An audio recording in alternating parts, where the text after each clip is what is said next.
तीनोटी जिलार जिलापाल सहित आलोचना है एवं जो जो पदक्षेप निआई ये रोगर सब कंट्रोल करने से विषय आलोचना है जदि कौटी लाकुना थी से अनुसार आम कमी सल्व करूँ से अनुसार विशद आलोचना है एवं निर्देश दिगला सब जिलापाल मानक सतर्क रहा लगी जदि जो स्टेप नापी जमती कि मन कौन डिप्थेरिया वैक्सीनेशन उपर देखिले ट्रिटमेंट कराई ना नहीं जो जो जगार पहुँची होनी से जगार केमती स्वास्थ्य टीम पहुँची पार रास्ता घाट जमी उन्नतीकरण हो पार से विषय आलोचना है आउ संबलपुर जमी विशुद्ध जल जोगे दि जापर से विषय आलोचना कले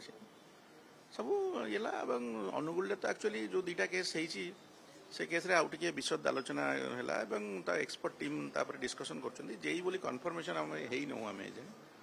कारण तार जो प्रोसीड्योर हवा कथा से आम टीम जाई करी आछन से अनुसार फाइनल रिपोर्ट है नहीं आउ संबलपुर 82 केस डिटेक्ट होती सब हेपाटाइटिस ए बोली आसी रिपोर्ट जो 39 टेस्ट रिपोर्ट आसी ये एवं यहाँ तो डेफिनेटली ओरोफिकल ट्रांसमिशन तेणु आम खाद्यटा को जमी सेफ फूड सेफ वाटर ये दुटा जिन देखा पड़ो फूड सेफ्टी वाला को अलर्ट कर दिखाई जे खाद्य जमी इनफेक्टेड फूड कहीं न खाती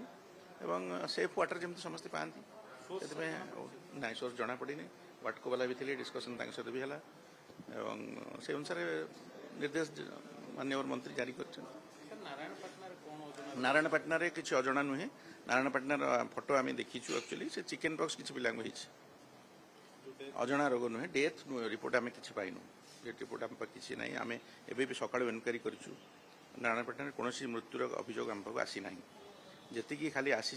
जो फोटो आसी जो अजना रोग आप कहते चिकेन पॉक्स किसी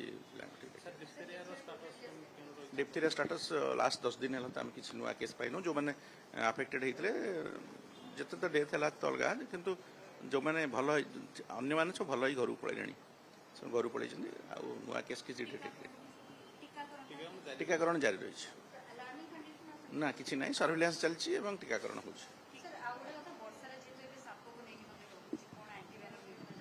एक्चुअली साप आम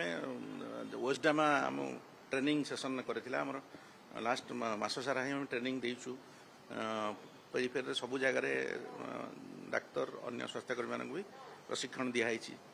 केमी मैनेज करेंगे एंटीवायरस केमी दब ट्रिटमेंट केमी कर डिटेल पूरा आम गोटे पूरा मसे चली प्रशिक्षण प्रशिक्षण भी समाप्त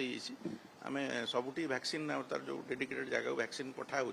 आम स्टाटस को ऑब्जर्व करुचु से अनुसार पदक्षेप नौ सबुटी प्राय अवेलेबल अच्छी तथापि आम टाइम टू टाइम देखुचु जदि कोई डेफिशिएंसी आम से अनुसार रिप्लेनिश करूँ